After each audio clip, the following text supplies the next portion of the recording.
class where we are going to discuss about excretion. So excretion is a one more life process in which nitrogenous waste materials will be eliminated from our body. So there is a system in our body.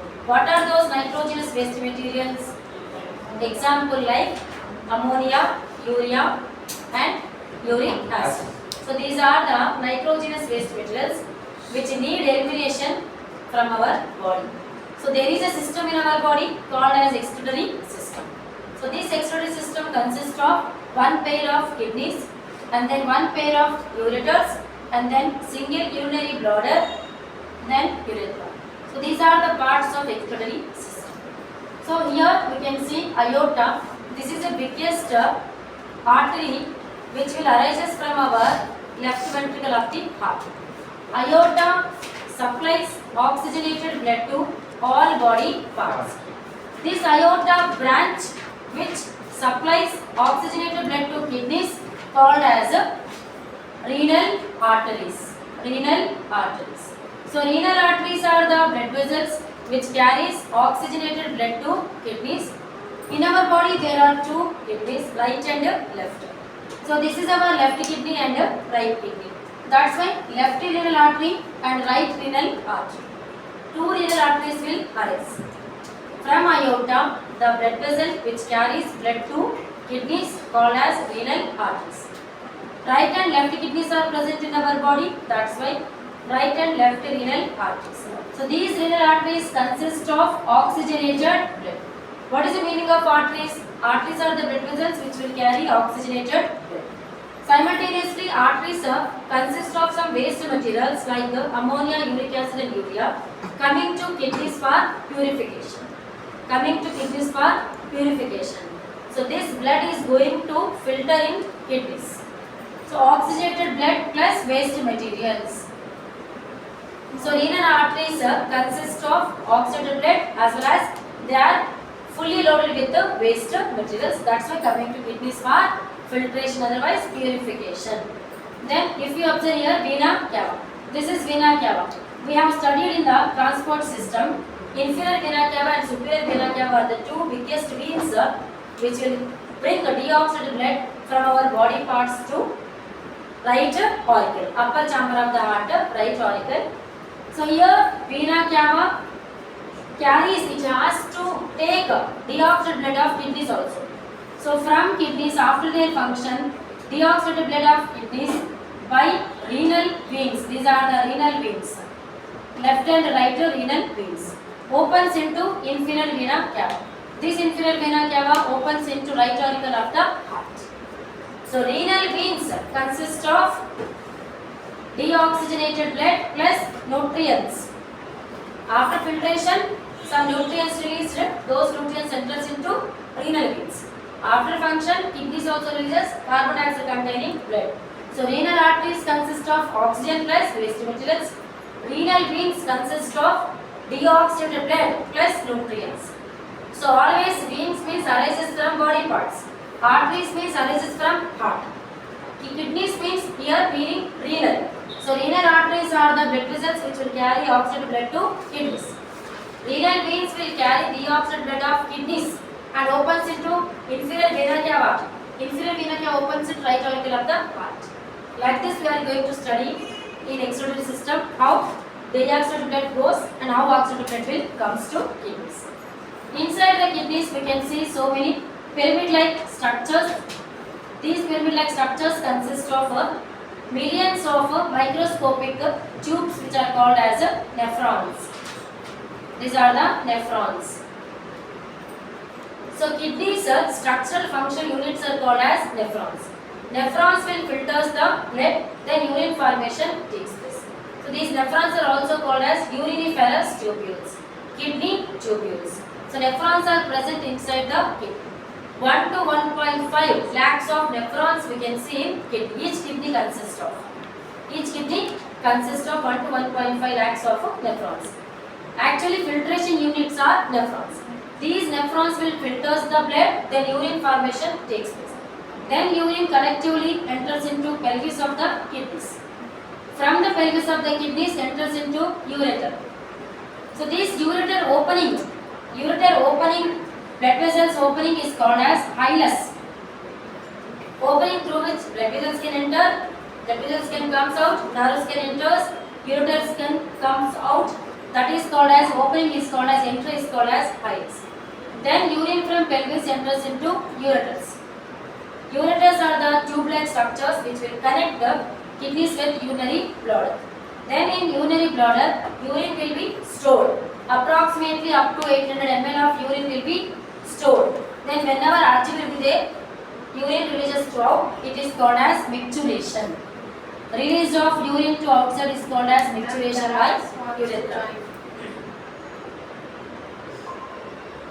Kidney stones Kidney stones formation takes place because of oxalates, calcium. If we are taking more amount of calcium containing foods, vegetables, leafy vegetables, if we are not drinking plenty of water, if any obstruction happens, then those waste materials will go out. If we won't drink plenty of water, then they forms like stones, accumulates, blocks the anywhere in the kidneys. They will block the urine movement. Passage of urine will be blocked.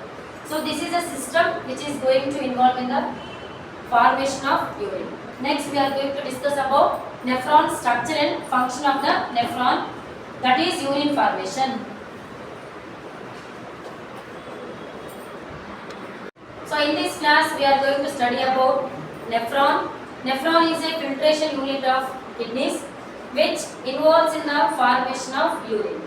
So nephron consists of Bowman's capsule, blind cup-like structure, and then inside glomerulus means bunch of capillaries, and then this is the tubular part of nephron called as renal tubule, which is again divided into PCT, proximal convoluted tubule, proximal convoluted tubule. Proximal means nearby, and then loop of Henle U-shaped tube, and then one more curved tube is called as DCT, distal convoluted tubule. Proximal convoluted tubule, loop of Henle and distal convoluted tubule. These parts comes under renal tubule, tubular part of the nephron.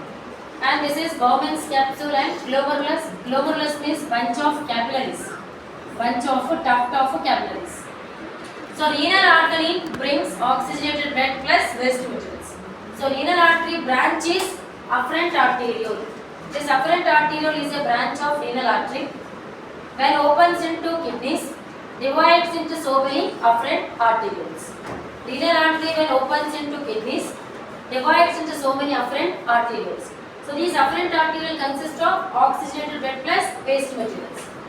And if you observe, diameter of afferent arteriole I have drawn little bit broad. And then this is the outgoing blood vessel. Finally forms renal vein which goes to heart. What is the sequence of blood vessels? Aorta, arteries, arterioles, after arterioles, capillaries. So afferent arteriole end up like capillaries. Afferent arterioles end up like capillaries. From capillaries, veins has to form. So efferent arteriole is forming. Efferent arteriole is a outgoing blood vessel. Afferent arteriole is a incoming blood vessel, which is bringing the blood and here forming the renal vein going to the heart. Because of the narrowness of the efferent arteriole, pressure creates in the glomerulus, then filtration of the blood takes place by glomerulus. Glomerulus means nothing but capillaries. Afferent arterioles will bring the blood and then capillaries will have the blood. Because of the pressure, filtration takes place. Because of the efferent arteriole narrowness, pressure created, blood undergo filtration by capillaries means glomerulus. Now that blood, whatever filtered, comes to PCT. But this filtrate, whatever enters into PCT, it does not have red color. Because RBC cells cannot undergo filtration because of their bigger size. These are the capillaries which will have minute pores. Through those pores, filtration happens. But RBC cells size is bigger. That's why they cannot undergo filtration. They will be here only, enters into efferent arteriole. RBC cells. And then goes to the heart by renal veins. So now the filtrate which enters into here, that is first time forming urine. First time forming urine is called as primary urine. Otherwise it is forming in nephron, nephric filtrate. The first filtrate which enters into PCT is called as nephric filtrate or primary urine.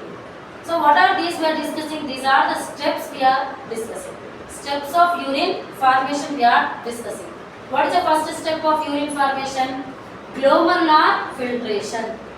Glomerular filtration, which happens in glomerulus. Which happens in glomerulus. Afferent arteriole vein brings blood, oxidative blood plus waste materials. Because of the pressure, filtration occurs and then filtrate enters into PCT. This filtrate now what will happen with filtrate we are going to study. So glomerular filtration, it is also called as pressure filtration, ultrafiltration. So this is the first step of urine formation. Blood undergo filtration by capillaries. Filtrate enters into PCT. It is not in the color of the blood, means red, because of absence of RBC cells. But other waste materials and other nutrients will be there in this filtrate. Now what will happen in this PCT? What is the next step of urine formation? That is tubular reabsorption. Tubular reabsorption. Tubular reabsorption takes place in PCT. Tubular reabsorption takes place in PCT. So this filtrate now consists of nutrients, simultaneously waste materials also. The nutrients, what are those nutrients? Like glucose, amino acids, water, salts. This filtrate consists of nutrients as well as waste materials. Nutrients like glucose, amino acids, water, salts. These materials are essential for our body. That's why from the PCT, all these essential nutrients like glucose, water, salts, amino acids reabsorbed by PCT enters into blood vessel. Enters into blood vessel. Consists of maximum waste. Urine is going to form. So essential nutrients from PCT region absorbed into blood vessel goes to heart. Now PCT consists of maximum waste materials. Water, unnecessary salts, urochrome pigment, uric acid, traces of ammonia will be there in this filtrate. Okay, whatever leftover filtrate is there in PCT, leftover filtrate. So this step is called as tubular reabsorption, happens in PCT region. Happens in PCT region. Now this filtrate move forward, enters into loop of Henle. Loop of Henle absorbs 10% of water from the waste. Okay, and then last part DCT, distal granulated tube. What will happen in this DCT? That step of urine formation is called as tubular secretion. Tubular secretion takes place in DCT. Tubular secretion takes place in DCT. So now urine waste enters into DCT. So here what will happen? Selective again secretion. In PCT did you observe selective reabsorption of minerals, ions taken place. Selective reabsorption. Now this blood vessel, from the blood vessel, if unnecessary salts like sodium, hydrogen, potassium ions are there in excess in blood vessel, in excess, if blood vessel consists of sodium, hydrogen, potassium, any medicines are there in this blood vessel, from the blood vessel waste releases into DCT. Releases into DCT. That's why it is called as tubular secretion. So now only waste materials will be there in the urine. The filtrate which enters into DCT consists of only waste. Okay, that step is called as tubular secretion, takes place in DCT region. So in DCT region what will happen? In blood vessel, if unnecessary salts like sodium, potassium, hydrogen are there, otherwise any medicines are there which are not at all useful for our body, needed for our body, releases into DCT. So finally DCT consists of now urine. Urine enters into collecting duct. This collecting duct opens into kidneys. Then from kidneys to ureters and temporarily stored in urinary bladder, and then whenever urge is there, urine goes to amplified urethra. It is called as micturition. So like this urine formation takes place. One more step is there. If we observe so many means like so much of water means 180 liters of urine actually has to form. But because of vasopressin hormone, more amount of water will be reabsorbed and less water goes out because of vasopressin hormone. Vasopressin hormone involves in the adjustment of concentration of urine. Concentration of urine. Actually, per day we will release 1 to maximum 2 liters of urine. But 180 liters of blood will be filtered. Urine formation takes place, but that much of water cannot go out from our body because of vasopressin hormone. This vasopressin hormone involves in the regulation of urine formation. How much water should be absorbed? How much waste material should go out? Depends on this vasopressin. Urine formation takes place. This is urine formation done by nephron.